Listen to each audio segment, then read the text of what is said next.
আসসালামু আলাইকুম viewers, fire music kitchen থেকে চলে আসলাম আজকে খুবই মজার একটা ভর্তা রেসিপি নিয়ে। এই ভর্তাটা বানালে আসলে অন্য আর কোনো তরকারিই লাগে না। আমার কাছে এত মজা লেগেছে এই ভর্তাটা। যদিও আমি প্রথমবার বানিয়েছিলাম, আমি একজনকে বানাতে দেখেছি ইউটিউবে, সেটা দেখে আমি বানিয়েছি।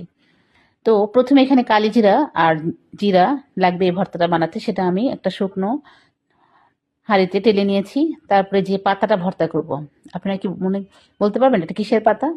এটা হচ্ছে ফুলকপির পাতা। এই পাতাটাই আমি ভর্তা করব। ফুলকপির যে কচি কচি পাতা আছে, ছোট ফুলকপির এরকম পাতা সহ বাজারে যে পাওয়া যায়, সেটা দেখেই আমি আজকে নিয়ে এসেছি।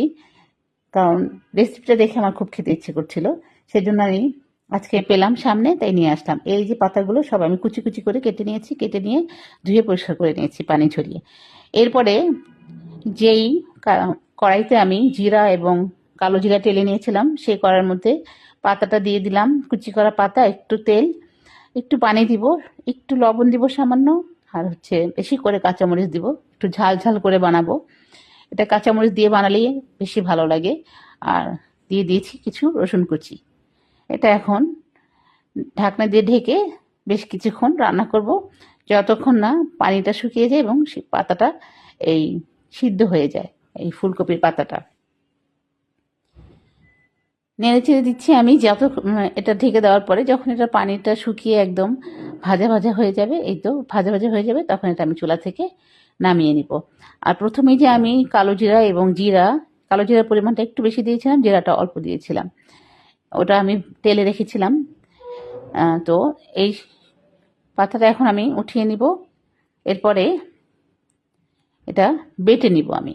প্রথমে এই কালো জিরা আর জিরাটা ভালো মতো বেটে নিচ্ছি। এইভাবে ভর্তাটা বানালে আসলে এই পাতাটা ভাজা, মানে ভাজি করেও খাওয়া যায়, ভাজা ছাড়াও এরকম ভর্তা করেও আমি দেখেছি। এত মজা হয়েছে আসলে, আলহামদুলিল্লাহ। আপনারা যদি না খেয়ে থাকেন, যারা জানেন তারা হয়তো খেয়েছেন, আর যারা না জানেন তারা আমার এই রেসিপি দেখে বানিয়ে একবার খেয়ে দেখবেন। এত টেস্ট খেতে হয়েছিল, যেমন কালিজিরার একটা সুন্দর ঘ্রাণ আসছিল, আর পাতাটাও খেতে খুব মজা লাগছিল। একবার বানিয়ে আমি এখন এবার বানিয়ে খেলাম, এর পরের বারও আমি এরপরেও যখন আমি বাজারে যাব এরকম পাতা পেলে অবশ্যই নিয়ে আসবো। খুব মিহি করে বেটে নিলাম, তারপরে গরম গরম ভাতের সাথে আমি খেয়েছিলাম। আলহামদুলিল্লাহ খুবই ভালো হয়েছিল ভর্তাটা। তো না আপনাদের যদি ভালো লাগে আমার এই ভিডিওটা, নতুন একটা রেসিপি, তাহলে অবশ্যই আপনারা বাজার থেকে এরকম কচি ফুলকপির পাতা ডাঁটা সহ কিনে নিয়ে আসবেন। আর সবজিটা খাবেন সবজি সহ, আর পাতাটা খাবেন ভর্তা করে। তো ভালো থাকবেন, সুস্থ থাকবেন। আল্লাহ হাফেজ, আসসালামু আলাইকুম।